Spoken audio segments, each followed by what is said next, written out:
Don't waste all the good stuff on the off air. Let's go.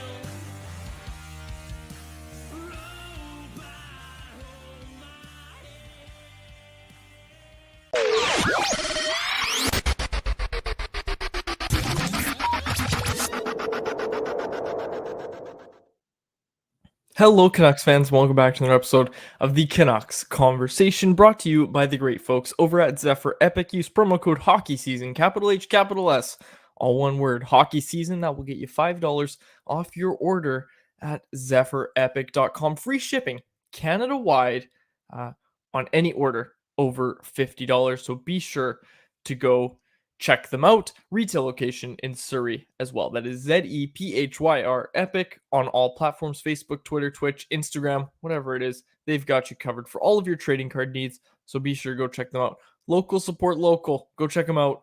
ZephyrEpic.com. My name is David Quadrelli. I'm joined as always by the man who built the place, Chris Faber. Our technical producer today is Aaron Bordato. Chris has a hockey pack that he's going to open. Let's open this up. Okay, go ahead. All right.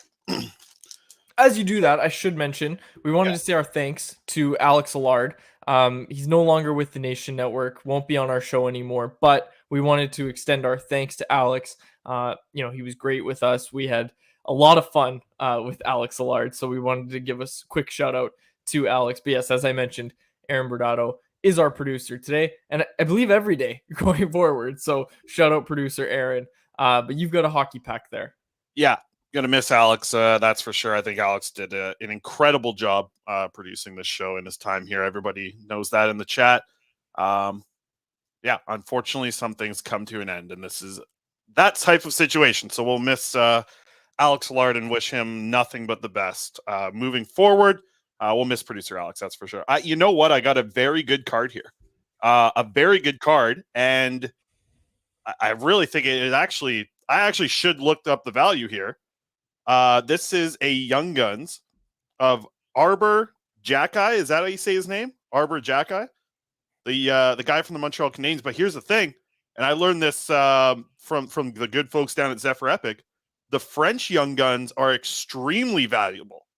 And this is a French Young Gun of the Montreal Canadian card of Arbor Xhekaj. Whatever you said this guy's name. I think I'm going to have to look this one up because I think that there's some value here behind this. I'm looking for the Andrei Kuzmenko rookie card still in the set, but I think this is big. I'm going to look it up right now on eBay. I think this is a big one. I'm seeing $40. Hey, that's pretty good for me, Quads. I'll take that. Hey, yep, $30 to $40 is what I'm seeing. So, hey, I mean, it's more than zero. Yeah, this is good. I can get groceries this week, pay rent. That's all good. Got to do that today. That's good news there. We got so much to get to. Let's just dive right into it. We got Frank Seravalli is going to join us in about 10 minutes time. But we do have some somewhat breaking news, right, Quads? The article's already out, I guess, so it's not that much of breaking news. Hold on, I just noticed too. We're on a new streaming system. I got a green screen behind me now. So nothing, producer Aaron, who's running things now, he hasn't screwed with me yet. But the green screen is behind me, no longer the Canucks Convo logo, which I'm wearing on the shirt, actually. So that would have been somewhat of an Inception type of look for the YouTube folks. But yeah, nothing behind me on the green screen yet. So Frank's going to join us in about 10 minutes. But let's get to the breaking news, the big stories around the Vancouver Canucks. We do have some good positive news. I was writing about him at the time. You have the article up already at Canucks Army. The Canucks have signed friend of the show and right shot defenseman, as well as Snuggie lover, Jet Wu, signs a 1-year, 2-way deal, making $775,000 in the NHL, $100,000 in the AHL, as reported by Rick Dhaliwal. That's a $30,000 raise in the AHL, or if you want to look at it in their paycheck worth, an extra $1,154 on every paycheck while he's playing in the AHL. That's good stuff for a good kid from Manitoba there, Jet Wu. So your thoughts on the Jet Wu extension? Oh, Jet Wu's going to be buying at Cactus next season, I'll tell you that much. But, obviously Rick Dhaliwal reporting those terms. Patrick Johnson pointed this part out, that Essentially, Jet Wu traded his qualifying offer for a raise in the AHL. Look, this is a guy who last year, Chris, there were times we were talking about what's his future with this organization. And look, not to be too doom and gloom, he's a friend of the show. We don't want to talk badly or anything, but there was legitimate questions about, okay, are they even going to qualify this guy? Like, why would they waste a contract spot on this player? Now, I don't think anybody was looking at it and saying, oh, well, I don't think they should keep Jet Wu around. I think he's more than earned this contract. I'm excited to see him stick around. Look, Ryan Johnson spoke glowingly of him last year. Not even last year, this past season is what I meant to say. In his end of season press conference, we heard Ryan Johnson say so many nice things about Jet Wu. So look, I'm super happy for Jet Wu to earn this contract, and earn it he did. Like, I don't know what else you could say about him. When it comes to playing in the NHL, we know Jet Wu's not going to be a top 4 defenseman, right? Like, yeah, he was drafted high, not going to be a top 4 defenseman in all likelihood. What he is going to be able to do is be one of these depth guys who can fight for that 6th spot. Like, he could very, very well be Kyle Burrows, right? Like, he could absolutely become Kyle Burrows. And not only do I mean just play in your 6th spot, I also mean, like, he's got that versatility of being able to play both the left and right side. Like, that matters. That matters a lot in the NHL. Jet Wu showed he's able to do that this year. That versatility is going to only give him an advantage when it comes to staying and sticking in the NHL and with an NHL organization. So, look, all the power to Jet Wu. I'm very, very happy for him. He earned the contract for sure. Yeah, and I mean, listen, he led the Abbotsford Canucks in goals from a defenseman last year. That's probably not something that anybody would have guessed going into the season. And you mentioned it, Ryan Johnson has spoke very highly of what Jet Wu has done and how he's developed this season. I guess kind of his mantra in the offseason of just looking at how to develop as a pro. I mean, that's a huge change that players have to go through. When they're coming out of junior, they're working at building off of what they did last year. When you make that jump to pro hockey, it's completely different. You don't really know what you exactly have to build on. So I think Jet Wu now figuring it out for a couple seasons, he knows what he has to do at the AHL level to be successful. And you're right, playing the left side, playing the right side, all pretty exciting things. And the 1-year deal, it makes a lot of sense, right? He's 22 years old right now.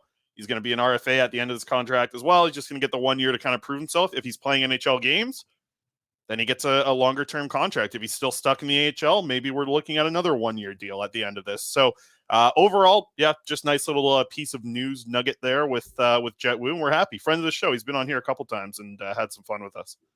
Speaking of which, I quickly wanted to get this in. This is from him. Also, Archer Zerbe, I wrote this at Canucks Army, spoke glowingly of Seelovs. We got to get to that in a second here. But Jet Wu, I want to go back to this quote here.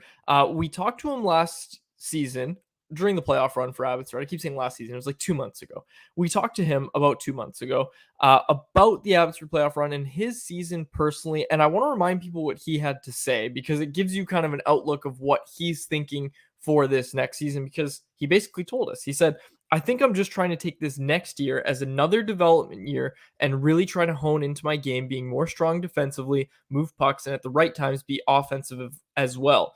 With all the injuries and call-ups that happened this year, I kind of talked about he was able to capitalize on his opportunities. But that first part, I want to focus on that first part because you just said it. What happens next year? He's going into it with the mindset of, I want to continue to take a step. It's not because right now, I think you and I can both agree, Chris, and I think Ryan Johnson also agrees that he's probably ready to play some NHL games right now, not to be an everyday bottom pairing guy. He's probably not ready for that yet. But after next season, is he ready for that? Because he wants to continue developing. And right now we think he's, on the cusp of being NHL ready as a 7th defenseman. We think he's on the cusp. What is he next year if he actually does take that step in development that he's looking for? So you can see why this contract was something that he would want, obviously, right? Like the 1-year deal, and we just talked about it. What happens next year? If he takes another step, you're looking at a guy who can probably be a bottom pairing defenseman for you. Homegrown. That's a good development story for Abbotsford. Yeah, no, it absolutely is. I just think that he's at a point now where what he just did last season at least put him in the conversation. I wouldn't say that he is there right now to start actually considering him as a legitimate 7th NHL defenseman. But if he's able to pick up where he left off or make any kind of improvement really off of what he did last year, let's not forget, first half of the season wasn't great for Jet Wu either. There was times he was getting burned. The skating was an issue. a lot of things were worrying me at the start of the year with Jet Wu. He really figured things out around probably mid-January, maybe early February, and really rode out the final few months of that season, having a lot of success there. So I think that he needs to come into next year and still understand that there needs to be more improvement, right? This isn't the level that he hasn't hit a level rate yet where he can be comfortable about his NHL future. He's close, and I think we've seen little flashes of him being at that level, but he's not consistently sitting on that level right now of being an NHLer full time. So I do still think there needs to be a very big offseason before we can really legitimately have these conversations about him playing NHL games next year. Listen, Ryan Johnson's jacked up about it. He wants to see what Jet Wu looks like at training camp compared to the rest of the guys on that right side, and I think he'll get all the opportunity to do so. We'll see him in some preseason games. We'll see what he looks like against NHL players. So all positive, but we got to see him consistently be that. And I do see in the chat here asking about Kyle Burrows. I've been on Twitter, people asking about Noah Juleson as well. I really hope that they bring both those guys back for an opportunity to be at least in the mix.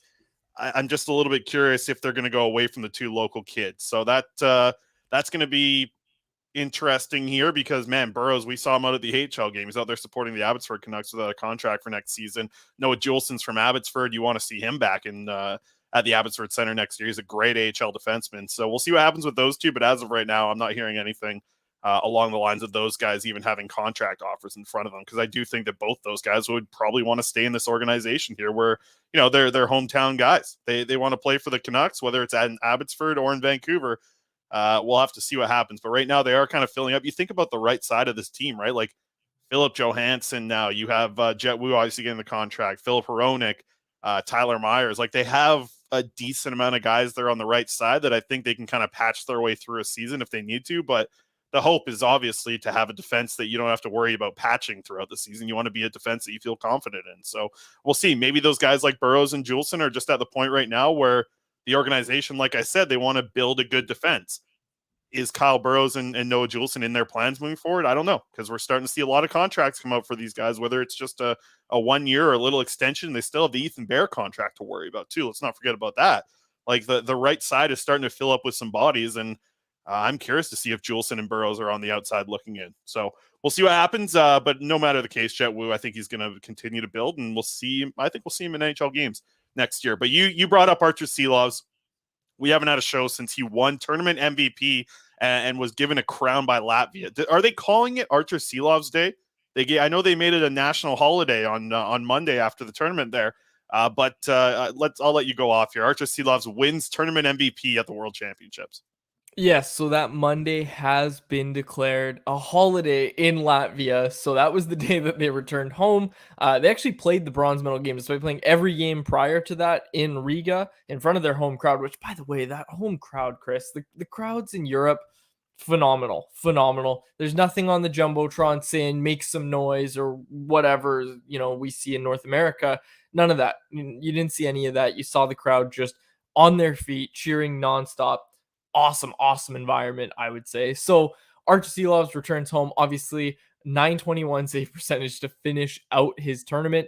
Just absolutely phenomenal at this tournament. And I don't know what else there is to be said, Chris. Like, Archer Zerbe was on Donnie and Dolly, friends of the show, Donnie and Dolly today, and he spoke glowingly about Silovs. And I put the article out at Canucks Army, but the whole interview is worth a listen. It's up on the Donnie and Dolly YouTube channel, all that sort of stuff. But one thing that I loved that Irbe said was he talks a lot. He's a big talker, by the way. He kept talking about, Silovs gave them this level of confidence that they just didn't have before. And it wasn't a knock against any other goaltender, but he talked about how the plan was to use all three of their goaltenders. Silovs played all but 5 minutes of that tournament because, look, it was like I said, I have been talking about this for a while. It looked like as soon as Silovs went in, that Latvia got more confident. They started to play that style that I keep talking about, the one that the Canucks played in the bubble against Vegas, where they just guard the home plate area. They're blocking shots, doing all that.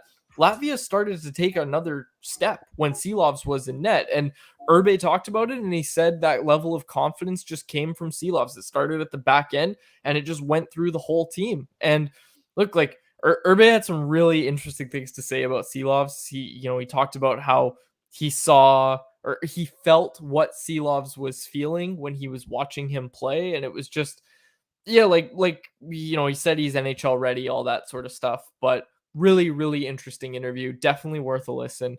As I keep plugging another show, but you should go listen to that interview. What he said about Seelovs was pretty interesting, to be quite honest with you. And the final thing I want to say is that he said, I want to see the Canucks win a cup, and I feel that it's possible with Arturs. So hey, he's calling it. He's calling what the streets have known for a while now. Arturs Seelovs is going to bring the Canucks to a Stanley Cup. We saw all the photos and videos out of Latvia.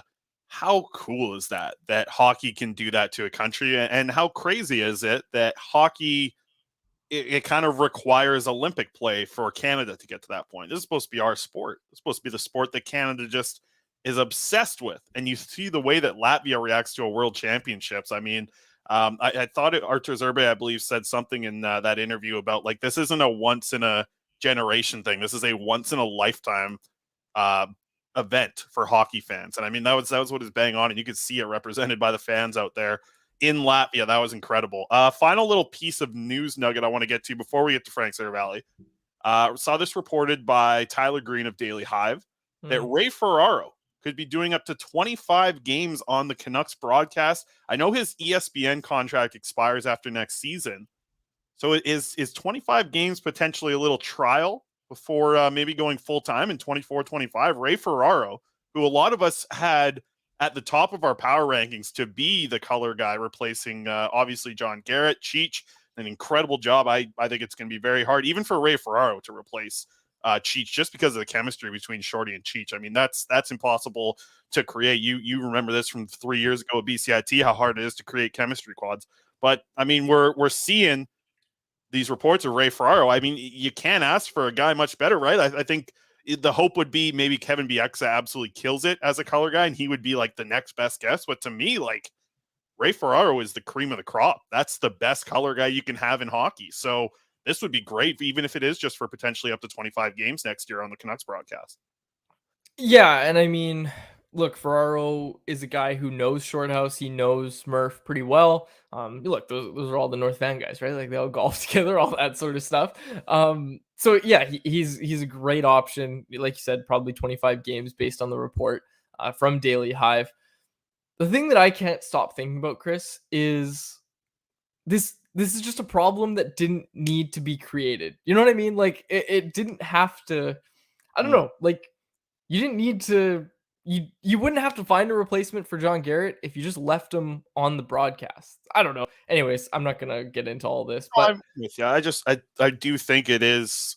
Listen, we've seen a lot of the rankings go around. I know The Athletic does this pretty often, as we've mentioned basically every other outlet our competition so far early on in the show. But you see the rankings for like play-by-play groups, and I think that the Vancouver Canucks have had one of the best ones for a long time with the combination of Murph, Shorty, and Cheech. And like we've all said, it's almost impossible to replace what Cheech is bringing to the broadcast. But if you are going to try, like, RayFerraro for 25 games next year, and then we'll see where it goes from there after his ESPN contract is up, because he is one of the best in the building. So we'll have to see what happens there. But that's a little bit of our news nuggets there. Why don't we get to our guests now? Frank Seravalli of Daily Faceoff joining us. Frank has been busy. I thought that they'd be slowing down a little bit as the offseason comes up here. As Frank looks like he's got a target locked on him here on our StreamYard here. Geez, Quads. I thought you were doing the hit later, but my camera takes a minute to focus up, so I was seeing if you guys could hold up a sec, but it's all good. Oh, it's all good. This is fun. This is fun, especially for the podcast listeners. Frank, see it locked in on my eye, like, quite creepily. I'm a little confused by this thing. We have switched over, by the way, folks, who are tuning in here on YouTube from a different streaming device. And this one's, it's creeping me out a little bit off the top. But Frank, we appreciate you jumping on the show here today. How's the offseason been for you so far? Because like I said, we've slowed down. We're not doing 5 shows a week anymore, but it feels like your shows, you have more news than you did kind of near the end of the regular season right now. Yeah, it's actually just about as busy as it gets. So many coaching changes, management changes, talks are beginning to heat up on trades. 30 out of the 32 teams are in off-season mode. So that sort of gives you an indication of where a lot of teams' heads are at. And yeah, this is it. This is my Super Bowl these next few weeks. So I'm excited. Frank, did the Leafs make a good decision with Bradford Living? I think they did. Look, I think you can only judge a manager based on the situations and circumstances that they deal with. And I don't think people have a full appreciation for how wild it is to work for Murray Edwards in Calgary. I think people in Vancouver have a different appreciation for that. Like they get it. Like anyone, when I say that, people sort of nod their head. But in Calgary, like I think it's sort of low key, lower case. Like not everyone realizes how stressful it can be and the demands of that. And I also think too, like people would look at his tenure a lot differently if they didn't have Matthew Tkachuk decide that he's not going to resign, or if Johnny Gaudreau didn't, sort of kind of quasi agree to a deal to stay in Calgary and end up leaving at the last minute. Like all those things sort of change the complexion of it. And then the resulting Huberdeau and Weegar trade. Look, at the end of the day, he helped acquire a really significant core in an outpost and market that isn't always easy to do so in. So I think having the sort of unlimited resources of Toronto and having a really quality core that he inherits, I think makes it a really enticing hire. Frank, as we stick with some around the league stuff, I got one more before we get to the Vancouver Canucks a little bit. The talk of the salary cap going up for a long time, for it felt like a 6 months concrete stretch. We felt like it was $1 million. That's all we were going to get. And Canucks fans, they said, that's not great. We've heard you talk about a 3 to 4 million potentially going up. I've been saying this forever. Yeah, I know you have, and you really have hit it home over the past like 2 weeks or so. So is this happening? What's going on with the salary cap?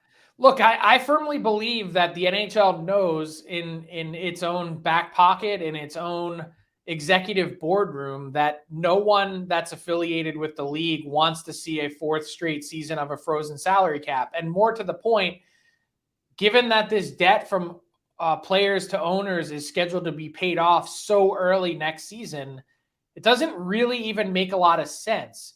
So there's going to be a massive increase 1 year from now. Why not try and preempt that instead of handing every manager a $7, $8, $9 million increase? Smooth it out for one. Two, players get more money in the system, so it's beneficial to them.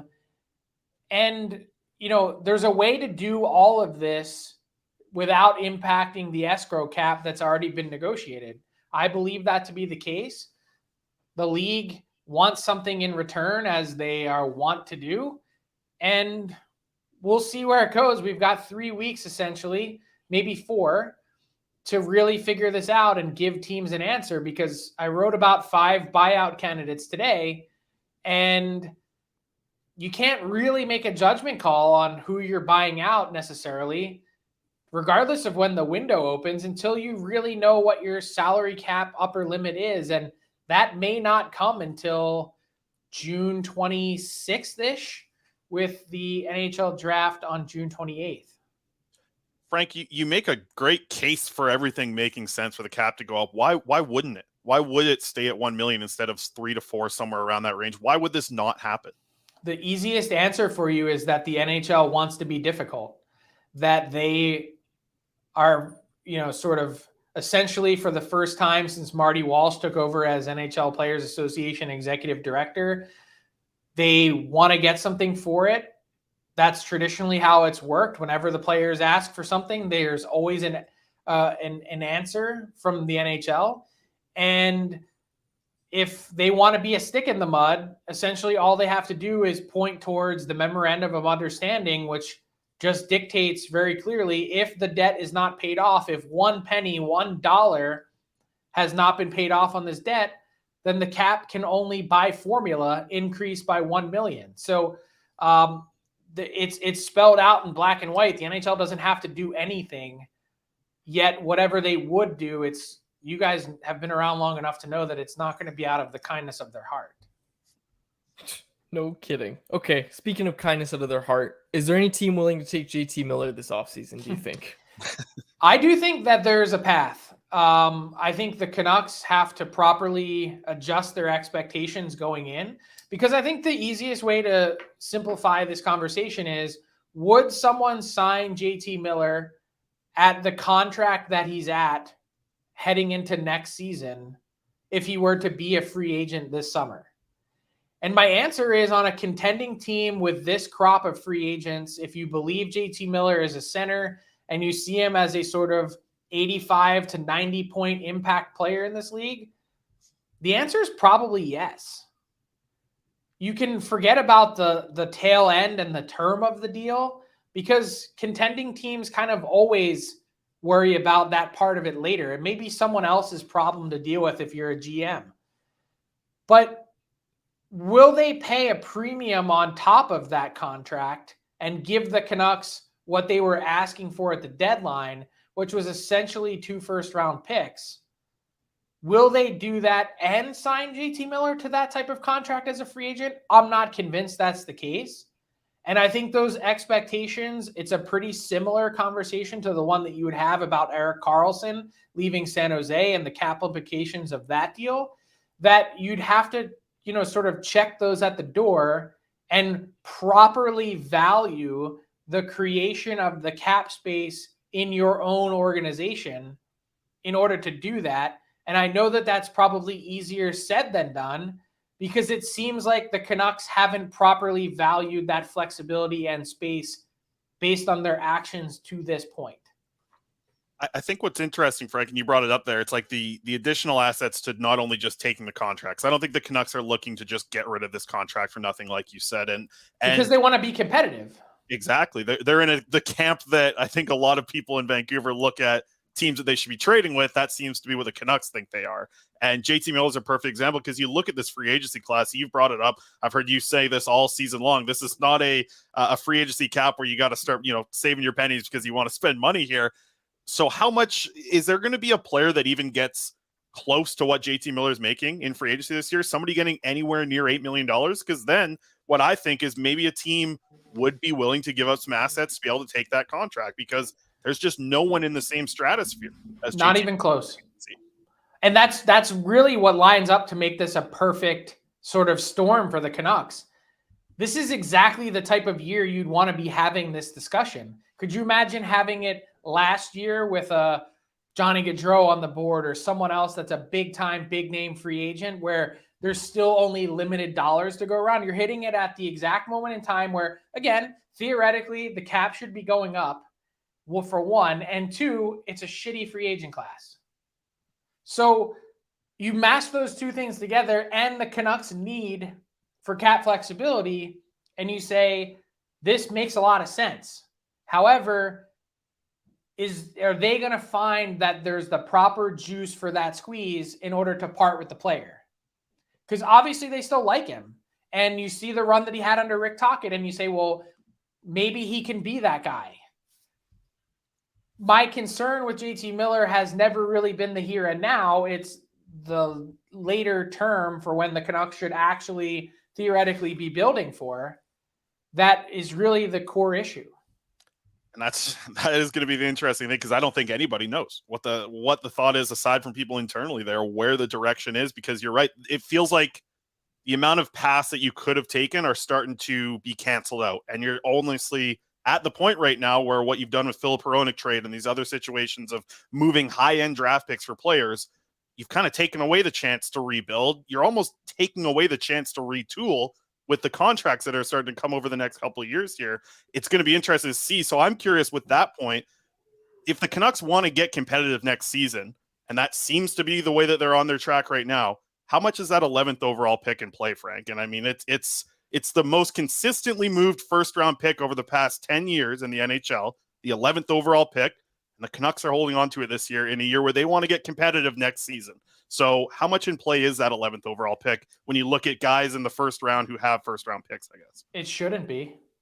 It shouldn't be in play at all. The Canucks should be drafting the best player available at that exact moment in time, relying on Patrick Allvin's scouting eye, and stockpiling that pick into this organization that desperately needs a prospect pipeline to be rebuilt around that player. You do as well as you can in that spot, and you hoard that jewel, so to speak.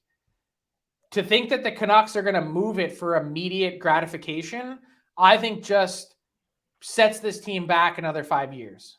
Whatever the number is, maybe not 5, maybe an exaggeration, but the point being, this is also still somewhat of a historically deep draft class. And the Canucks have to be top of mind that this team hasn't made the playoffs. And you can think and feel whatever it is that you want about, oh, hey, look at the Florida Panthers, the 8 seed playing for the Stanley Cup. You didn't make it in. And frankly, more than that, you weren't really close. And to convince yourself from a couple years ago with Bruce Boudreau and the turnaround over the last 56 games of the year to then this bump that they got under Rick Tocchet, to be fooled by that again as, hey, if we could just be that team, we'll be okay. I think it's crazy. So look, somewhere someone is convincing themselves that they can be next year's Florida Panthers, that they can sneak into the playoffs and go to the final and have a chance to win. And they may be right. The Stanley Cup playoffs are the ultimate coin flip. Hockey is so incredibly random. But I just think from a 30,000 foot view, team-wide perspective, franchise building perspective, that shouldn't be the goal, is to sneak in and see if you can do some damage. It should be, we want to be the next Carolina Hurricanes.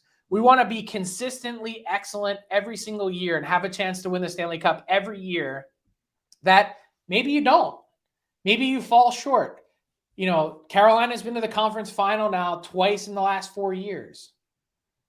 Vegas, they're in a different stratosphere, a different situation because they were an expansion franchise, but 4 times in 6 years. And you look at the Lightning and some of these other teams. Washington, how many times did they get to the second round and lose? St. Louis, get to the second round and lose. At some point, you got to give yourself enough chances that when you're in the game and you're in the mix, that you can break through. And right now, the Canucks aren't in the mix. And to think that they're going to have one really good summer and it's going to lean towards 5 years of competitive greatness, there's a lot of work that needs to be done. I'm not saying it's impossible, but to think that there's a quick fix right on the horizon for this team, like, unless you're going to magically rebuild this team's defense core, I don't think it's possible. No, it's a team that needed a step back and has continued to just power through. So forward, right? Yeah, and I mean, power through would be great, but I think the steps are. No, I'm saying they've tried to power through that notion of taking a step back. Why is that? Pride? Is that marketplace demand? Is it ownership push? Like, where does that come from? Because it's spanned multiple regime changes now that I don't really get it.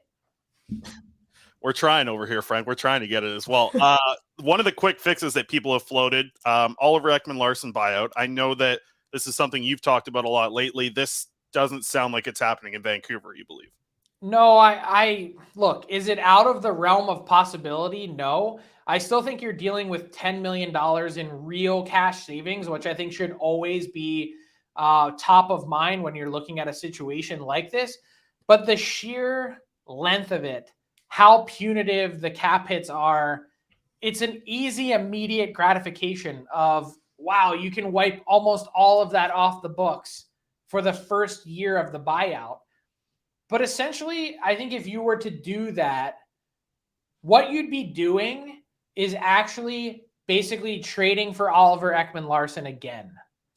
Instead of trying to wait through the pain that you're in with the cap, which they should have just done one more year and get all that flexibility that they've never gotten. Instead, they kicked it down the road. And that's really what this buyout will be doing. It's not as punitive because the Larson deal is 7 and change versus it's 4 and 1 and all these different variables in the buyout structure, which you can see on Cap Friendly.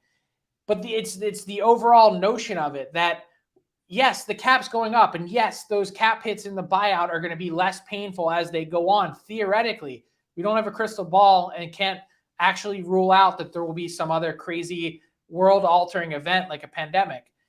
But that said, it almost feels like they need to try and gut this out as long as they can to make it as palatable as possible, and just hope and pray that somewhere along the way, either Rick Tocchet or whatever happens, Oliver Ekman-Larsson finds some kind of Erik Karlsson rejuvenation, and out of the clear blue sky, he becomes the player that the Canucks thought they were trading for, and the Oliver Ekman-Larsson that everyone watched star in the NHL 7 years ago.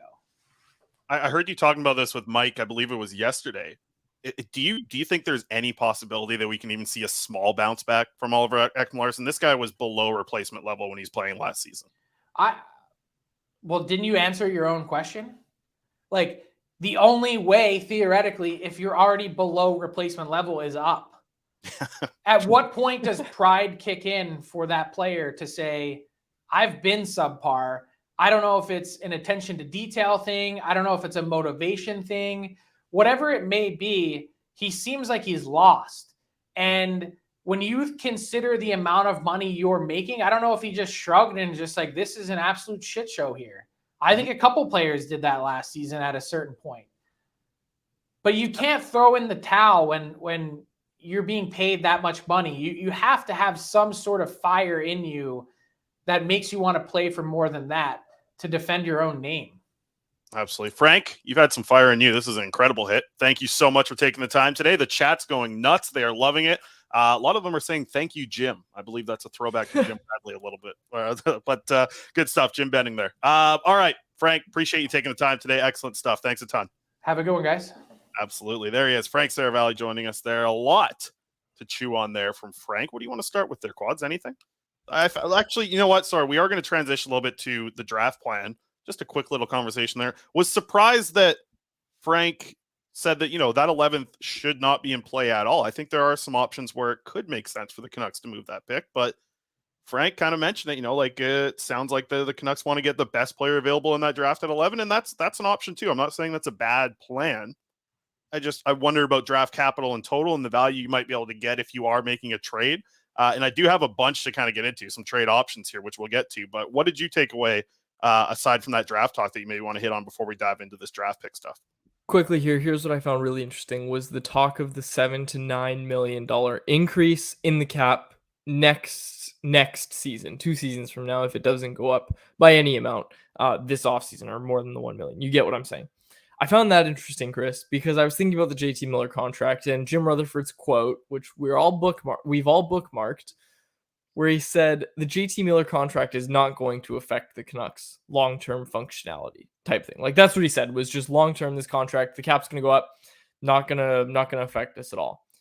The best way to make sure that's the case, Chris, is that if you think your team is competitive right now, which I think the Canucks do, I think the Canucks, once again, say whether it's right or wrong, whatever, I think the Canucks think that they're right there. I think the Canucks, again, are going to go for a playoff spot next year, and they think they're going to be able to compete, and it's only up from there. I'm sure that's what the organization thinks.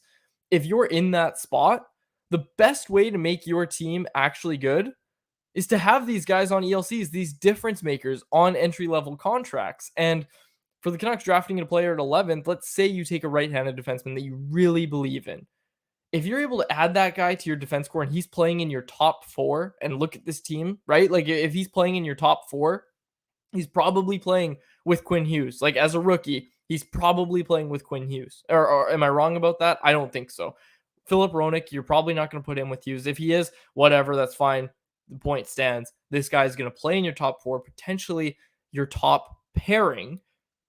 You want that guy on an entry-level contract for 3 years. Like, that 3 years, that's a long time. Like, that's a good amount of time to have a guy on an ELC. And keep in mind, Chris, the guy they drafted this draft isn't going to be on that ELC starting next season. It's going to be in 2 seasons from now, or potentially even 3. And they're going to have this guy on an ELC. So have some sense of direction of where your team's at. Look, if they were going for it this year, and when I say going for it, I mean, going for the cup, and they're like a competitive team, the Canucks aren't that. And I think, give them credit. I think they have some sense of hold on reality that they're not there yet. Like, I think they understand that, okay, we have some young players. They target Hronek, who's under 26. They target, Ethan Bear, all that kind of stuff. They're still targeting young players, but that's because they want that core to grow together. Like, these guys came from Pittsburgh, Jim Rutherford, Patrick Allvin, and hell, even Rick Tocchet. Like, they saw a core grow together, right? And I think that's what they want. They want this core to start winning, and they want them to start growing together. Now, adding to that core is very important, and Jim Rutherford knows that better than anybody. I think the Canucks know that they can't do it too early, that they need to wait a little bit, and I think that's where the organization's at right now. That's why I think they will ultimately use that 11th overall pick to draft a player. Like, I know a lot of people are saying, oh, well, they're going to trade it for immediate help. I don't really know if that's the case. Like, there are some players that I think might be worth targeting, but also you have to think long term and say, okay, well, an ELC is very valuable for our team right now. But there's guys like Anthony Seravalli that come to mind where you're saying, okay, well, I could see them moving the pick for that or whatever, right? Like, going to get your middle six center or whoever. But again, 11th overall, that's nothing to slouch at. Like, I know it's not in the top 10, but look, the 11th overall pick is still very valuable.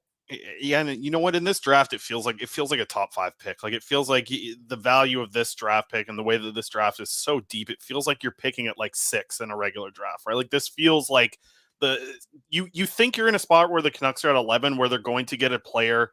And I don't know if they'll live up to this level of being that type of player, but like, you're thinking about them being like the Calgary Flames at 6 picking Matthew Tkachuk, right? Like, I think that is at least what you're hoping for at the best in this draft, because you're going to see so many forwards be massively impactful in the NHL in a couple of years when they get to that point.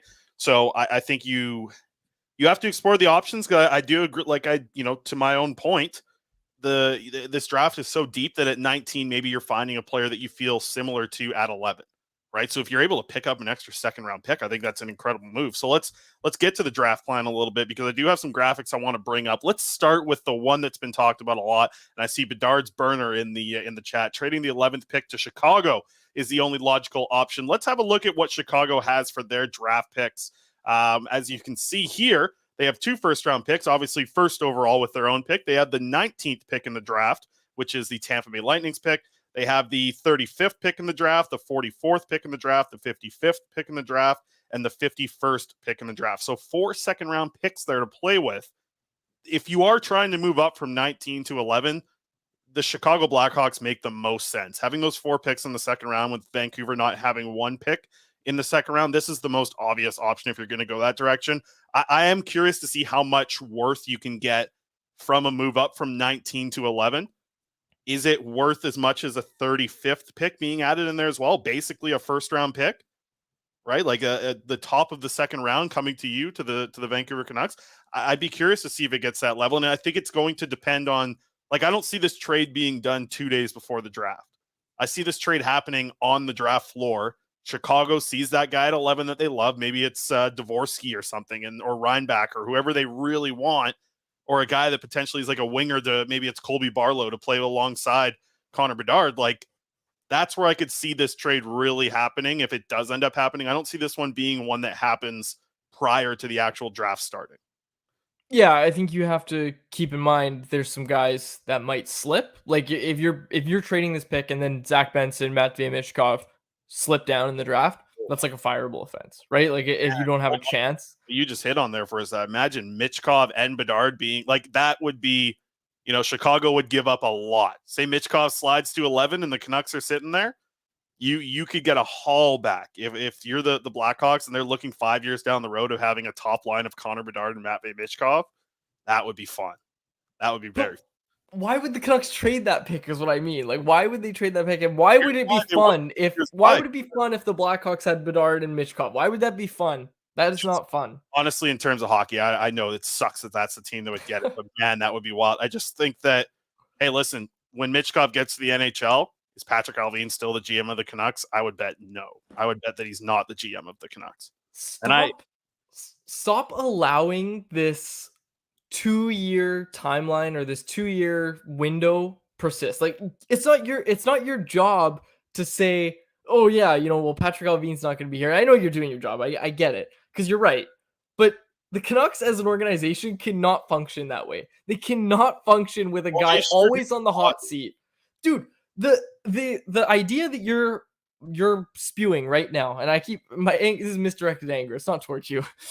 What you're saying right now is the entire reason that Oliver Ekman-Larsson and Connor Garland are Canucks. And Garland aside, let's focus on OEL.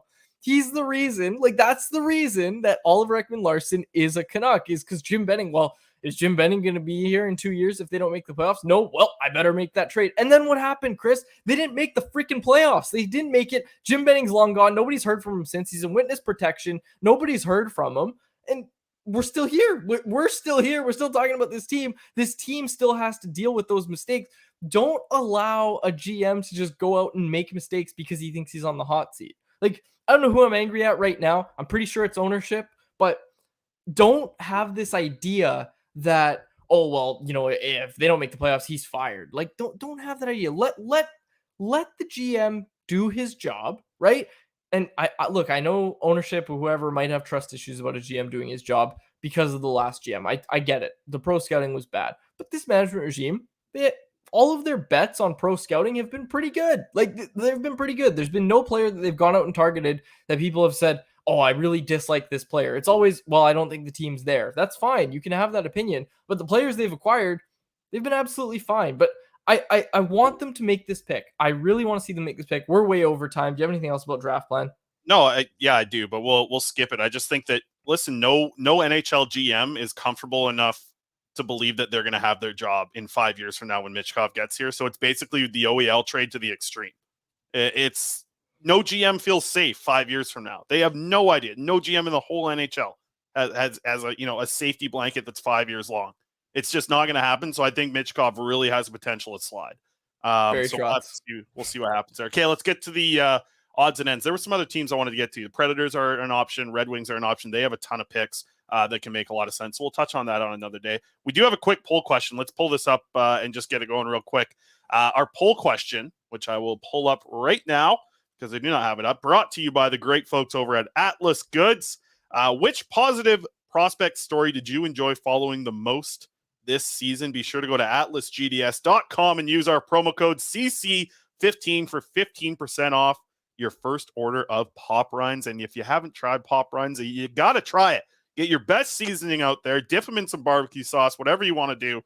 Pop Rinds, excellent stuff, fresh out of the air fryer. Love it. The options for our poll question for the most positive prospect story this season: Artur Silovs winning MVP at the Worlds, Jonathan Lekkerimäki being a point per game in the playoffs, or Danila Klimovich putting up a 17-goal season in the AHL. The fourth option, I'm angry. Quads, who won the poll today? I didn't look. I was getting the requested Burt Chem from Lisa. He's up right now. He's ready to eat. But I'll pull it up right now. Our poll question, you mentioned it, Atlas Goods. Okay. Alarming number of people, Chris. 70% vote Silovs MVP at the Worlds. 15% say Lekkerimäki in the playoffs. 6% say Klimovich's 17-goal season. And 9% of folks are upset about the Canucks prospects. They picked I'm angry, but like I said, 70%, myself included, saying Silovs MVP at the Worlds. And when you look at these, Chris, when you look at all four options, just what was the hardest to do? It was what Silovs did, I'd say. And I think there's maybe something to be said about Klimovich's 17-goal season in the AHL. That's nothing to slouch at. I would rank it higher than Lekkerimäki in the playoffs. That's a first-round pick in the SHL playoffs, okay? You should be producing. You should be. Silovs MVP at the Worlds, though. I think that was the hardest thing to do. I think the listeners got it right on this one. Yeah, I'm a little bit more of the story I enjoyed following most was Danila Klimovich scoring 17 in the season he had in the AHL. I do really think that was an impressive year for him, especially after what he did the year before. But I know that's getting the least amount of votes. I see 6.9% on mine right now. But Silovs, the recency bias, he was going to win this poll. I had no doubt in my mind he was going to win this poll. But I'll tell you what, he was better last year at the World Championships. He was better last year. But nobody was talking about it back then, aside from us. All right, a couple more things. Do you want to I'll give you 30 seconds here for Milan Lucci. I know you wanted to say something here on Milan Lucci. People got to get over his Vancouver comments. the people that are like, oh, he said he's never coming back to Vancouver and nobody will ever see him in downtown Vancouver. Guy got into a bar fight after his team lost. And bar fight, I shouldn't even say fight. He got punched unprovoked twice, okay? And I'm not sitting here stumping for Lucic or anything, but this, a year after his family's church in Burnaby was defaced with graffiti, and his grandparents have been harassed at Canucks games. Lighten up, folks. These people that are like, oh, he's not. He said he doesn't like the city of Vancouver. He's not welcome here. Get over yourselves. Get over yourselves. You'd have a different opinion about your city if this stuff was happening to your family. The city you grew up in, this stuff's happening to you and your family. Get a grip, people. Get over yourselves. Anyways, I'm done. And I tell you what, if anybody touches Quinn Hughes and Lucic is on the Canucks and sticks up for him, everybody's going to forget about him winning the cup.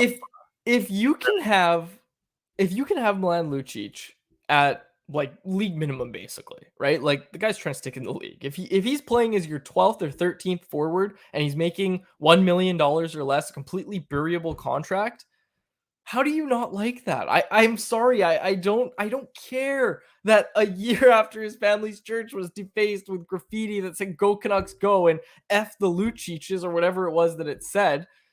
I don't care that he, in an emotional moment, told Boston reporters that he wasn't going to be going back downtown Vancouver after that. Like, I don't care. Go live in Caristyle. I don't care. Who cares? You don't.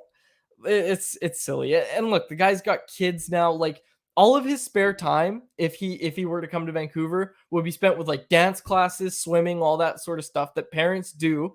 That would be his free time. He's not going to be going out partying in downtown anymore. That's not like. He's a grown man, and the people complaining about this also need to grow up. This is ridiculous. Honestly, if you don't want the player because he's old and slow, that's fine. But don't say, oh, he said something bad about Vancouver. Don't bring that into it. That is just the most baby brain take. I'm done. I don't want to keep talking about it. Yeah, I listen, if he's at league minimum, I'm not against Lucic playing 7 minutes a night at 5-on-5 and maybe getting a minute on the second power play unit every night and standing in front of the net. Like, I don't think it's the worst idea. I don't think he's the game breaker for this roster, but I like having a little bit of toughness out there to kind of worry the opponents. The Canucks need that more than anyone, man. Here's the other thing. Canucks have a lot of wingers, and Jarhead brings up a really good point here. He said, you think he's an upgrade in any way over what we have? I don't. Like think about it this way, Chris. You're basically going to take Phil DiGiuseppe, who played on a second line under Rick Tocchet. You're going to take him out of the lineup to put Milan Lucic in. I don't like that switch. I really don't. I really don't. I don't think the Canucks should sign Lucic. I just think the people saying they shouldn't because he said mean things about Vancouver need to get a grip. That's all. All right, fair enough. Understandable. Let's wrap this up on a fun note. The odds and ends. A story out of the UK with a local connection. Delaney Irving of my hometown, Nanaimo, woke up in a medical tent with a wheel of cheese on her lap over the weekend. For people who don't know, the cheese roll competition that goes on, it's about 160 kilometers west of London. It's the Cooper's Hill cheese rolling competition.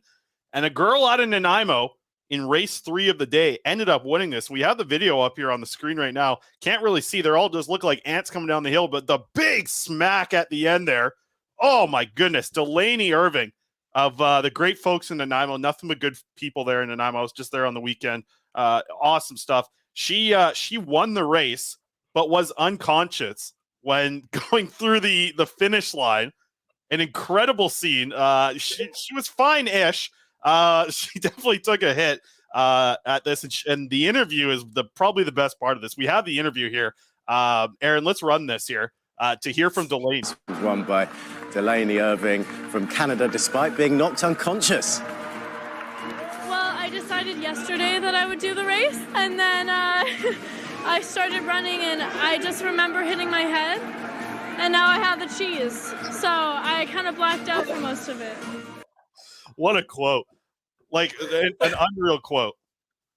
So I'm running down to Seattle. I'm gonna go watch a Mariners game, a little day trip next week. That's gonna be me when I come back over the border. That's gonna be my quote. Is I hit my head and now I have the cheese, because as you know, we make our spices and cheese runs over in the States. Gonna be a good time. But yeah, shout out to Delaney. This, shout out to Delaney. It's going crazy. My friends on the island, this story is everybody's picking it up in Nanaimo. And by the way, this Cooper's Hill cheese rolling competition, that was the 198th installment of this. Unreal that this is almost the 200-year celebration in a couple years. 2025 will be the 200-year celebration. Is Delaney going to be back after her performance at this past weekend's tournament? Oh, I hope so, because she's like, if you're going down that hill, I would think you want to like roll, right? Like that's, if I was in there, I'd be rolling and just hoping for the best, maybe tucking everything in. She was in a full like sprint near the end of that hill there. Can we get the video up again, Alex or Aaron? Sorry, that's going to take me a while to get used to. But Aaron, can we get the video up of her going down the hill at first? Because like a lot of them are rolling sideways, and like there's a decent amount of speed as you're like, because this is a steep hill. This is a very steep hill. They're rolling down, but she picks up about halfway and starts running, and I'm like, oh, she is moving, and then boom, right face first into there. She's unconscious after she crosses over the finish line. An incredible video. If you haven't seen it, it's all over the thing.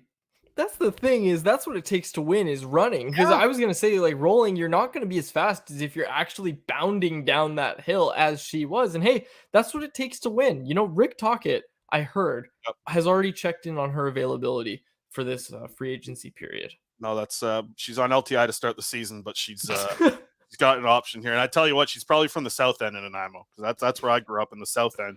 Nobody from the north end's running like that down a hill for the wheel of cheese. I'll tell you that. All right, we'll wrap things up there on that note. I don't think we have anything more. We are planning to get back to 2 shows a week starting next week. Quads, maybe talk about that a little bit and close this thing out. Yeah, Tuesday, Thursday is what we're looking at. Maybe Monday, Thursday, because you got your 19th dentist appointment in the last 10 days. So we'll figure it out. It'll be on the Twitter account. Also, quickly, I'll get this in. I'm starting a baseball podcast. I'm not going to say anything else, but I'm going to be doing a baseball podcast. I'm very excited about it.